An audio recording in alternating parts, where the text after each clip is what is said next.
Good to have you with us this morning. I'm Joe Fryer. And I'm Savannah Sellers. We're going to begin this morning with a major warning that could impact air travel this weekend and beyond. Officials from the Trump administration say they are going to start cutting air traffic at dozens of the nation's busiest airports starting tomorrow. If you thought traveling was unpredictable now, well, just wait. This move could prompt airlines to cut thousands of flights on short notice as the holiday travel rush starts to ramp up. Officials say it's necessary to relieve pressure on air traffic controllers and to keep people safe amid rising staffing shortages connected to this government shutdown, now on day 37. I think it's going to lead to more cancellations. I'm concerned about disrupting people's travel. We're coming into a weekend. We are concerned about that. But we had to have a gut check of what is our job. Is it to make sure there's, minimal delays or minimal cancellations, or is our job to make sure we make the hard decisions to continue to keep the airspace safe? Well, Congress still has not reached a deal to end the stalemate over government funding. Some senators do see signs of progress in the bipartisan talks that are happening behind closed doors. For more, let's bring in NBC News politics reporter Megan Leibowitz. So, Megan, what more do we know about these potential flight cuts by the FAA? Is this a move by the Trump administration to maybe try and back Democrats into a political corner here? Hey guys, yeah, so Transportation Secretary Ron Duffy laid this out yesterday. He said that there would ultimately be a 10% reduction in capacity in some of these high traffic areas across 40 different locations. Now, we don't know exactly yet which locations those are ultimately going to be. He did not announce that yesterday. We're expecting to get a list of those locations soon. But like you mentioned, guys, this comes just a couple of weeks before the busiest travel period as we're getting into the Thanksgiving holiday season coming up here, guys. Now, we're hearing from some sources, too, that it could potentially ramp up to that 10%, starting with a 4% reduction in capacity starting tomorrow, 5% on Saturday, moving all the way up to 10% next week. Now, as you mentioned, guys, this comes as we are in a record-long government shutdown, and federal workers are still not getting paid. That includes TSA agents, air traffic control staffers, and so airports are starting to report some staffing shortages as well, and that's why they're explaining that this is actually happening here, guys. Megan, sorry, this is a weird technical TV thing, but if you wouldn't mind just moving your hair a little bit off your mic because we can hear absolutely making that noise. We asked this question yesterday, and I'm just wondering if anything has sort of changed in the last 24 hours with where Democrats stand when it comes to ending the shutdown. Are they feeling more emboldened maybe to keep this fight going after Tuesday's elections, or do they see those wins as an off-ramp potentially? Yeah, that's a great question. So there are some Democratic senators that are starting to express some optimism here, that they're saying that there could potentially be some progress moving forward. There was a small bipartisan group of senators who met on Monday to talk about trying to potentially break this impasse moving forward. Now, as you mentioned, lawmakers are also trying to consider what Tuesday's elections actually could mean for moving forward past this government shutdown. So Senator John Fetterman of Pennsylvania, he's a Democrat. Now, he's voted with Republicans on this continuing resolution to reopen the government on a short-term basis. He expressed some optimism about what the elections mean for lawmakers trying to find a path forward. But on the other side of the aisle, we have a senator like Senator Ron Johnson, a Republican of Wisconsin, who expressed some concerns about what Tuesday's election means for Democrats potentially wanting to stick with their positions and being less likely to find a way to reopen the government. Take a listen to what both of them had to say. We've had the election. Now we can all reopen and now find a way forward now. I'm afraid the Democrats have been emboldened by the election yesterday. That's what we're hearing. I thought maybe if they had success, okay, good, you did the shutdown to your benefit this election, now let's open it up. I'm not sure that's going to happen. Now, remember, guys, that this continuing resolution, even if lawmakers were ultimately going to pass it, it would only keep the government funded through November 21st. So lawmakers would eventually have to come back and try to extend that funding even further, as we're already coming up toward the end of the month pretty closely here, guys. And as we follow all of this, of course, there's a major human impact here with federal food aid programs. We know President Trump and Trump officials were in court again yesterday after a federal judge ordered the administration to use emergency funds to pay for SNAP benefits. Those ran out of funding this last weekend. Where do things stand with these benefits, and what can families in need, when could they maybe expect to see money? Yeah, so an agriculture department official told the court yesterday that the administration is now going to be able to fund about 65% of these SNAP benefits for November. They'd previously said that they would only be able to fund about 50% of those SNAP benefits. Now, this all comes after a judge ordered the administration to use these contingency funds to at least partially pay these SNAP benefits. But as for when those funds could actually come through, there's still a really big question mark by that. I want to point you to what Agriculture Secretary Brooke Rollins said this week. She said in a post to X that it could take several weeks for these partial payments to actually come through. Now, in the meantime, here, state governments are stepping in. There have been several states that have declared emergency declarations, pouring government funds, state government funds into food banks to try to close this gap. Some are even mobilizing state National Guard troops to try to help with distributing food to some of these people who are not getting these SNAP benefits as they lapsed at the beginning of this month, guys. All right, Megan Leibowitz kicking us off this hour. Thank you so much. Well, President Trump is back in Washington this morning after delivering a speech touting what he sees as his economic successes to business leaders in Miami on Wednesday. His remarks came one day after Democrats swept key races across the country in what some saw as a rebuke of the Trump administration. Exit poll data from voters shows deep concerns about the state of the economy and the cost of living. In his remarks, Mr. Trump is painting a different picture. We have the greatest economy right now. A lot of people don't see that. But if you look at what's happening with all the factories, AI, auto plants all over the country being built, that if you would have thought about that 2 or 3 years ago, you would have said it was the opposite. They were all leaving. Now they're all coming in. They're all coming back and then some. This is the golden age of America. This is the golden age. NBC News White House correspondent Monica Alba joins us now with more. Monica, good morning. So after Democrats came out victorious in these major races on Tuesday night, President Trump, in a few different ways, has sort of tried to distance himself from the results on social media. He cited pollsters saying that Republicans lost because of the government shutdown and because he wasn't on the ballot. A day later, how is the White House handling this political fallout? Yeah, and I thought it was really notable, guys, that the president did concede that the government shutdown was having an impact and that he was sort of almost questioning the strategy that Republicans have used so far. But at the same time, there's also this disconnect between what the president is saying about the economy and the fact that when you poll Americans, the number one issue across the board that you continue to see is this question of affordability. So the president is talking about this in one way, and people say that they are feeling this in a completely different way. And if that sounds familiar, that's because that's what we were talking about a year ago in the 2024 election leading up to that and to the defeat of Kamala Harris. And before that, President Joe Biden when he was running, because they were similarly saying that things are getting much better. Let's look at the improving signs, while people themselves were saying it just doesn't feel like that. So we're in a really interesting moment here where the White House continues to defend, they say, what they're doing. They're pointing to energy prices. They're pointing to gas prices. But again, when you actually ask people, they talk about cost of housing, they talk about their groceries and other factors that simply just don't match up. And I think that was a big takeaway from the election results. But clearly, there is some introspection, there is some reflection from the president here in terms of those takeaways and now what they're going to do. And according to the White House, they say he's going to talk about affordability and cost of living a lot more in the next year leading up to the midterms. So, Monica, speaking to senators on Wednesday, President Trump pressed them again to get rid of the filibuster so Republicans can just end the shutdown on their own without Democratic help. Obviously, that is a slippery slope. We know Republicans are reluctant because they could not be in power come down the road. Is anyone in the Republican Party convinced this is a good idea right now?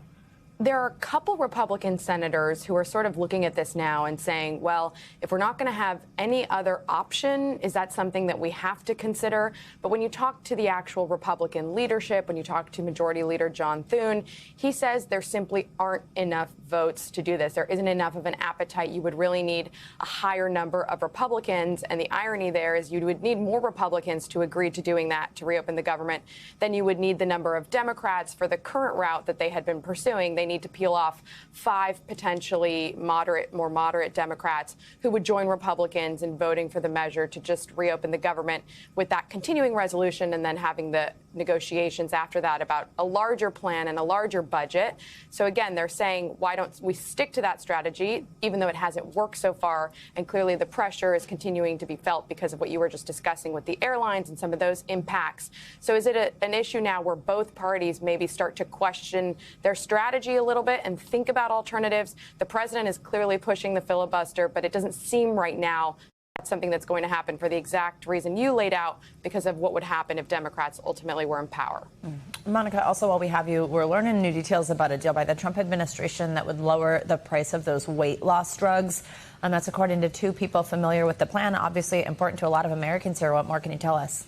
Yeah, so this looks to be an announcement that the president is expected, we believe, to make as early as today with the makers of those drugs like Wegovy and Zepbound. So with the drug makers Eli Lilly and Novo Nordisk, to essentially have Medicare cover some of the costs of what are sometimes pretty expensive drugs. It would bring the price down for some of those to about $149 to some people who would be eligible for that. But we don't have the exact details of how that would work and exactly how this plan is going to be announced by the Trump administration. But you remember, guys, in the last couple of weeks and months, they've been making similar announcements and deals with drug makers like Pfizer and AstraZeneca on other drugs. And so this fits in that pattern where the president is trying to really drive lower prescription drug costs. And we hope to hear more about that today.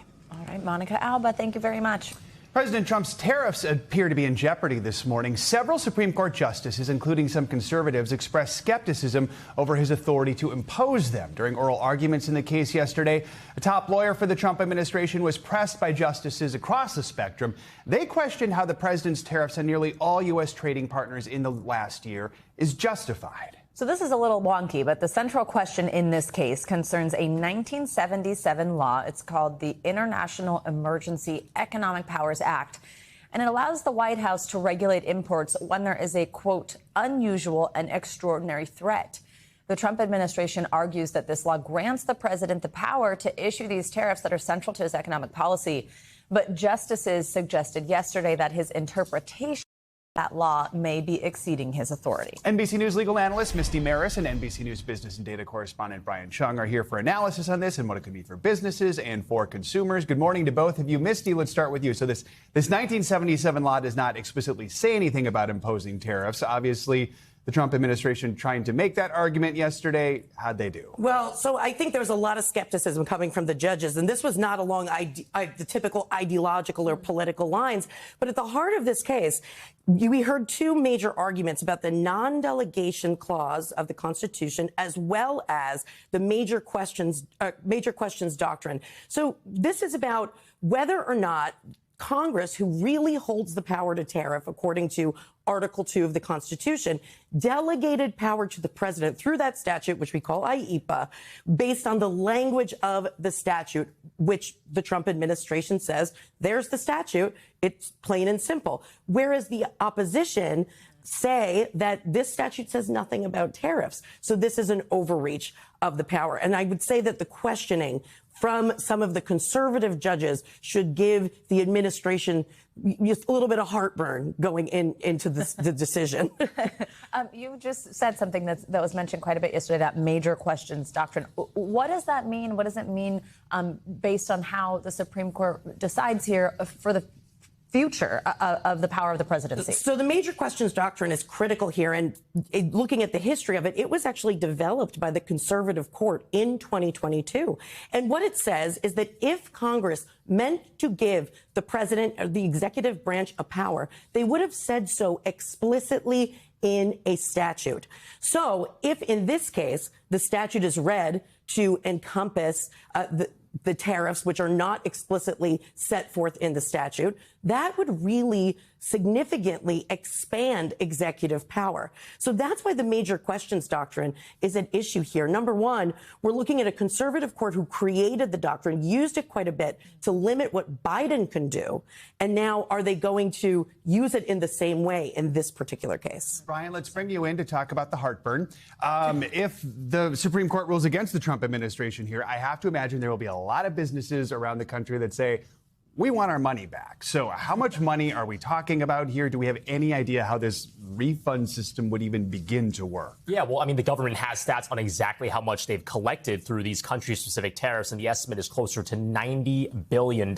So the implication here, which we've heard from Treasury Secretary Scott Bessent, saying that in the event the Supreme Court, if they were to strike down these international tariffs, well, then they would have to refund all of that money. Where would that money go back to? To the American companies that are largely paying these tariffs. Because, again, as a reminder, it is the importing company that has to pay these costs when you levy a 50% tariff on Brazil, X% tariff on Indonesia. It's the companies that are importing them into the United States through, let's say, the Port of Los Angeles that then has to pay that. I want to point out what we're talking about here with the Supreme Court doesn't cover all of the tariffs that we've been talking about on the show. These are the country-specific ones that are at issue here, like those, say, on Indonesia, on Brazil, on China. What we are not talking about are industry-specific tariffs. So things on, let's say, for example, steel, timber, lumber, as well as the automotive industry. Those are all imposed under separate authorities, which the Supreme Court is not litigating here. So it's not that all tariffs would go away, even if there were to be a decision striking against the administration. I mean, that sounds like a total mess.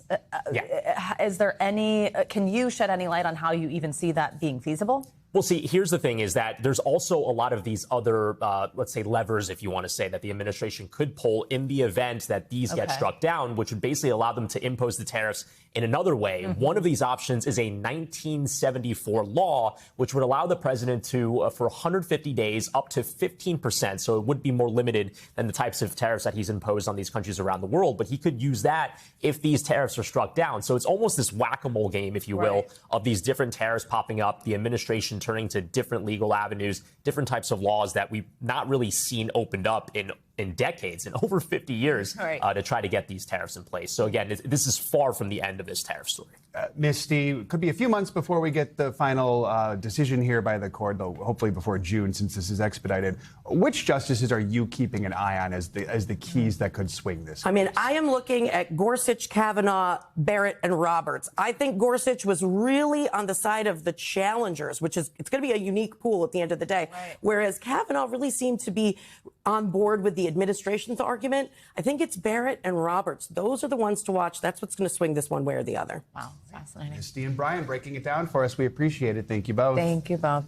Well, the National Transportation Safety Board investigators are starting to get a clearer picture of what may have caused that horrific plane crash in Louisville earlier this week. At least 12 people have died and more than a dozen others were injured after that UPS cargo plane crashed just at the end of the runway Tuesday night. And this morning, investigators say they've already recovered critical clues into what happened in the flight's final moments. NBC News senior correspondent Tom Costello has the latest from the crash site. NTSB investigators are looking closely at the tremendous amounts of video and photographic evidence of the final moments of UPS Flight 2976. Believes to be a plane crash, huge fire and smoke. This video already proving to be critical evidence, appearing to show the plane's left wing or engine already on fire as the MD-11 barreled down the runway on its takeoff roll. Investigators say the cargo jet, fully loaded with fuel, managed to clear the fence at the end of the runway, but quickly banked to the right and slammed to the ground, hitting several businesses, including an auto parts company with employees and customers inside. There was literally fire and flames around them, and they got out safely. We had other employees that escaped out through back windows. The massive explosion sent flames, debris, and giant clouds of black smoke into the air. The debris field spread over half a mile. What this scene is violent. Where the plane hit, at best, is destroyed. What you see are mangled remnants of what was in its path. Investigators have already recovered the plane's left engine found between two runways. Airport CCTV captured the moment that engine came off the wing. NTSB board member Todd Inman. It gives us a much better picture of what was happening before you start to see the fire and before the detachment actually occurs. Investigators have also found the plane's cockpit voice and flight data recorders, the black boxes, in the smoldering wreckage. While the fire may have been intense, it is built to withstand that. The death toll stands at 12, including a child on the ground. We've seen burns. We've seen blast injuries from the explosion itself. The 3 pilots on board did not survive. The airport is partially open as the NTSB scours the field for evidence. The UPS Worldport here in Louisville is UPS's largest, handling 2 million packages a day. Those operations were suspended, shifts told not to come to work. As UPS deals with this emergency, that means certain medications, business deliveries, online shopping shipments could be affected. Back to you. Tom, thank you. There are new developments in the urgent search out west for a missing 9-year-old girl. Officials say Melody Buzzard hasn't been seen in nearly a month. Investigators are now zeroing in on surveillance images that appear to show her wearing a wig to change her appearance during a recent road trip with her mom. NBC News correspondent Steve Patterson has the new details. Investigators piecing together a scattered puzzle, now spread out over several states, hoping it leads to the safe return of 9-year-old Melody Buzzard. We're getting closer and closer to figuring out where Melody is. Buzzard, last seen during a road trip with her mother nearly a month ago. Officials say this image shows mom Ashley Buzzard and her daughter in disguise, both appearing to be wearing wigs days before her school reported her missing. Authorities describing Ashley as a key person in the investigation, not a suspect, adding she's not cooperating. At this point, Ashley has not been able to provide us with a plausible explanation as to where Melody is. Or where Melody was. Detectives confirmed Ashley Buzzard left California with her daughter on October 7th, driving a white Chevy Malibu as far as Nebraska. On October 8th, authorities say the car's license plate was switched from California to New York to avoid detection. Melody was last seen on October 9th when surveillance video captured her near the Utah-Colorado border. The following day, Ashley used this route to drive home to California, arriving with no sign of her daughter. We think that somebody might have taken notice of a child wearing a wig or a child wearing a wig with a hood pulled up, because it's not something that you see every day. Our thanks to Steve Patterson for that report. The FBI tells NBC News it's casting a wide net, reaching out to the public for help in all those states where Melody and her mother were seen on that road trip. Let's get you weather now. The Pacific Northwest is continuing to experience heavy rains, now even possibly some snow. We've got more with the Morning News Now forecast. Meteorologist Angie Lassman joins us with that forecast. Angie, good morning. Hi, guys. Good morning. More of the same, essentially, for our friends out in the Pacific Northwest. That's where we're still seeing the heavy rain, the snow, the gusty winds, all of that again on the table. You can see we're ramping it up this morning with some of those showers and more of that moisture to come here as this atmospheric river kind of brings more rain and wind to this same region. We'll see the potential for some isolated flooding, maybe near those burn scar areas. That's going to be the most vulnerable spots as we get through the day today and potentially into tomorrow. You can see much of that system working inland, and that's where we'll get some of that snow for parts of the northern Rockies. Meanwhile, it sure is windy in the Northeast. We saw pretty extreme gusts into the overnight hours, likely seeing some isolated power outages, possibly still some travel delays today. You can see even this morning, 20, 30 plus mile per hour winds, not quite as gusty as it was yesterday, but still the breezy conditions will remain through the day today. Then we turn our attention to this next storm system. It's going to bring us some rain from the Great Lakes all the way to the Appalachians. We'll see just a pocket of the Tennessee Valley gearing up for some stronger storms for tomorrow. And then most of that arrives to parts of the Northeast here as we get later into the day. Meanwhile, it is still feeling quite warm across much of the middle of the country. That warm air is being dragged in from the Gulf of Mexico. We've got a high pressure sitting just to the southeast, and that means ushering in this warm air and leaving our temperatures well above normal. So 70s, 80s across parts of the plains, even as far north as Rapid City. We're running more than 15 degrees above normal for today, and more of the same for tomorrow. Much of that spreads to the east. 70s for Charleston, Atlanta, Chicago will check in at 63 degrees. And if you're looking ahead to Saturday, again, still mild. It's been kind of this roller coaster ride for some of the northern tiers of this region where we feel like fall and then we feel a little warmer than we should. 66 for Saturday in New York City, low 70s for Washington, D.C., Norfolk. We end up into the mid 70s for Raleigh. But then we've got a wintry whiplash. So if you're looking for the chillier air, you will get it here as we wrap up our weekend. We're going to have this developing storm system across parts of the Midwest. And that means that we've got all of this cold air ushering in from the Arctic. That's going to really drop our temperatures. So notice by Sunday, we've got just the 30s in Chicago. We've got 40s for Detroit. Even as far south as Nashville, we'll end up just into the low 50s. So we're going from above normal temperatures over the next couple of days across these regions to really below below normal temperatures in a matter of just a couple of days. And even the southeast will get in on this action, guys. This is going to be our first real dip of temperatures across that region. 50s for Panama City, Jacksonville, low 60s. We know they'll break out their Uggs, their parkas there. But in all seriousness, it is going to be a chilly, kind of stretch of days as we get into next week. We thank you for watching, and remember, stay updated on breaking news and top stories on the NBC News app or watch live on our YouTube channel.